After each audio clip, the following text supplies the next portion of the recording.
Hi guys, I hope you're doing well. Felt like making a video today. Sometimes I feel like there's something I want to share, and not always, but today I felt like I want to make a video talking about what it means to live a life where you are well, where you are free.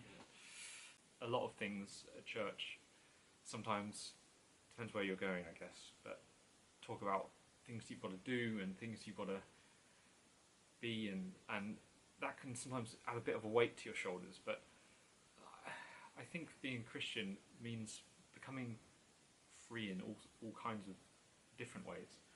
I think it means freedom from sin, which is a pretty heavy word if you're not used to a lot of the words that are in the Bible, but freedom from sin is a massive one, because if you can be free from sin, then things just go a lot better, I would say. Everyone has different things that they're vulnerable to or weak towards, and I think being a Christian and being free as a Christian means you've got to basically not kill sin, like stamp it out of your life as much as you can. So, for example, things that I find I don't know, things that I find that I struggle with regards to sin. I make every effort I can to make sure that those things aren't even close to me in my life. If I had a problem with eating food, and I went out and bought loads of sweets and chocolate bars, and then filled my cupboards with them, that's not a very wise thing to do. Jesus says we need to cut off those things, and whatever it is for you, whether that's problems with internet usage, whether that's problems with eating, whether that's problems with gossiping or other things, you need to take one step back and get rid of the things that lead you to doing those things. You need to surround yourself in an environment where you're less likely to want to do those things. And Jesus says that if your hand causes you to sin, to cut it off, or if your eye causes you to sin, gouge it out. And obviously he's not saying you need to actually gouge out your eyes or cut off your limbs, but I think that we can take practical steps to become more free as a person, like really practical things that you can do. So there's various things that I do, but one that I find in particular very helpful is I use accountability software on my phone, and on my phone, which sends a report each week to the leader of my church, or the past leader of my church. He's moved on now, but a report about all the things that I've been looking at on the internet, and that keeps me accountable to make sure that I'm using my time online wisely and not spending it doing silly things or wasting my time. But I think freedom from being a Christian, I think it also means freedom from guilt and shame, and I think that's something that's not talked about enough. I think as Christians it's very easy to struggle with guilt and to struggle with feeling like we're doing things constantly wrong. I used to have a really sensitive conscience, and sometimes I still do in a way, but I think becoming more free as a Christian is being able to step out a bit more and challenge the false conscience, challenge the anxiety that you may get when you do something that isn't actually bad, but that you may think is wrong, but actually isn't. But obviously, true guilt is a gift, and it's important to be mindful of that. But if you're someone who has chronic problems with a soft conscience or excessive guilt, then that's something that you could be free from. I read this book called what's it called again? It's literally just called The Guilt Book. I've got it on my bookshelf somewhere up there. I should get it down in a minute.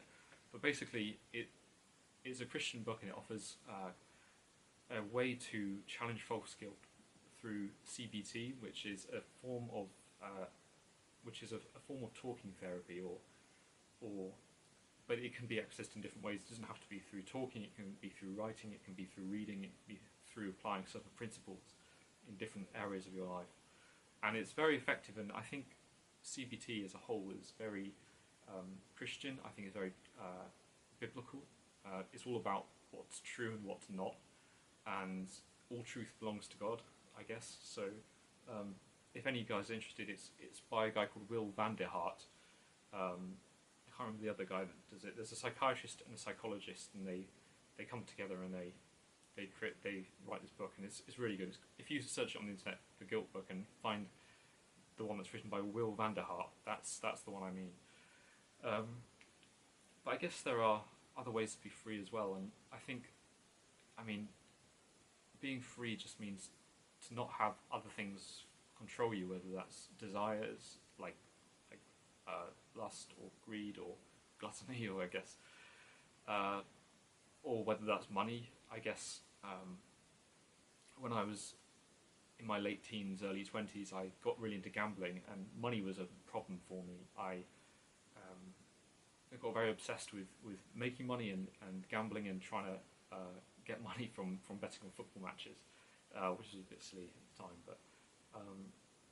But I found that made me less free, even though it's something that the world says you need to do in order to have more of life, when actually it's about being generous and using your finances in the way that Jesus described to help other people, and that's what makes you free.